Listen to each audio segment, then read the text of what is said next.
Hello friends, मी doctor मोहिनी दूत, स्त्री रोग आणि लॅप्रोस्कोपिक सर्जन, इचलकरंजी दुर्बीण सेंटर। आज आपण ज्या आजाराविषयी जाणून घेणार आहे ते म्हणजे एंडोमेट्रियोसिस।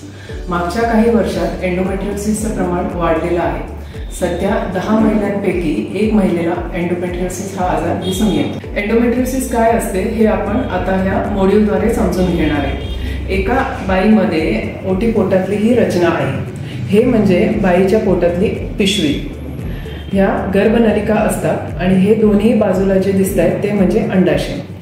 आता पिशवीची जी आतली थर असते, पिशवीला 3 थर असतात। जी आतली थर असते त्याला एंडोमेट्रियम असं म्हटलं जातं। पाळीच्या वेळेला ब्लीडिंग म्हणून जे बाहेर दिसून येते ती म्हणजे हीच थर। जेव्हा 3रा किंवा 4था दिवस सुरू होतो पाळीचा, त्या दिवसापासून ही आतली थर बनायला सुरुवात होते। ही आतली थर प्रत्येक पाळीला पिशवीला प्रेग्नन्सीसाठी तयार करते। पण ज्या पाळीला बाईला गर्भ राहत नाही त्या पाळीला 27 किंवा 28 दिवसानंतर ही थर ब्लीडिंग म्हणून बाहेर पडते।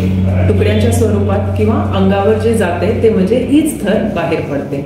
मग आता एंडोमेट्रियोसिस मध्ये काय होते, ही जी आतली थर आहे ती काही कारणामुळे या पिशवीच्या बाहेर जाते। म्हणजे कधी कधी हे जे गर्भनलिका दिसतात यांच्यावरती जाऊन बसू शकते, हे अंडाशय जे दिसतात त्यांच्यावरती बसू शकते, पिशवीवर बसू शकते, या पिशवीच्या मागच्या बाजूला आतड्या असतात त्यांच्यावर जाऊ शकते, पिशवीच्या साईडला मूत्रवाहिन्या असतात त्यांच्यावर जाऊ शकते किंवा पिशवीच्या पुढच्या भागालाही जाऊ शकते। मग जशी ही थर 27 किंवा 28 दिवस पिशवीमध्ये तयार होते त्याचप्रमाणे ही बाहेर जी थर आहे ती पण तयार व्हायला लागते।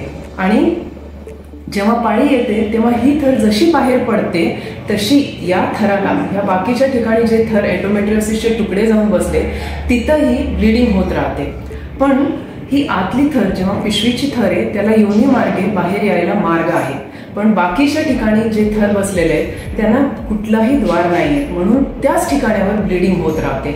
आणि म्हणून एंडोमेट्रियोसिस मध्ये बायकांना अतिशय जास्त प्रमाणात 3 किंवा 4 दिवस पाळीच्या वेळी वेदना होतात। आणि ही थर जी असते जेव्हा दर पाळीला ब्लीडिंग होऊन होऊन याच्या गाठी तयार होऊन जातात आणि त्याला चॉकलेट सिस्ट असं म्हटलं जातं। हे जे रक्त बाहेरच्या ठिकाणी दर पाळीला जमा होते, हे थर यांच्या आजूबाजूला जे काय अवयव असते ते आपल्याकडे ओढून घेतात आणि एडेजन्स म्हणजे चिपकाचिपकी जे म्हणतो आपण ते तयार होऊन जाते। मग हे आतडे जे असतात ते पिशवीला येऊन चिटकून जातात, हे अंडाशय जे असतात ते कधी पिशवीच्या मागच्या बाजूला चिटकून जातात, हे मूत्रवाहिन्या जे असतात ते येऊन पिशवीच्या साईडला चिटकून जातात, जे पिशवीची लघवी पुढं असतात ती सुद्धा पिशवीला चिटकायला लागते आणि त्याच्यामुळं पेशंटला खूप जास्त पेन व्हायला लागते। म्हणून जेव्हा पण सोनोग्राफीवर आपल्याला दिसून येते की आपल्याला एंडोमेट्रियोटिक सिस्ट आहे तर ती काही साधी सिस्ट नाहीये किंवा पाण्याची सिस्ट नाहीये। म्हणून तुम्ही एंडोमेट्रियोटिक सिस्ट किंवा एंडोमेट्रियोसिस मध्ये जे तज्ञ लोक आहेत त्यांच्याकडनंच उपचार घेतला पाहिजे। याला लॅप्रोस्कोपिक सर्जरी हाच उपचार आहे, याच्यावरती मेडिकल ट्रीटमेंट जास्त वर्क करू शकत नाही।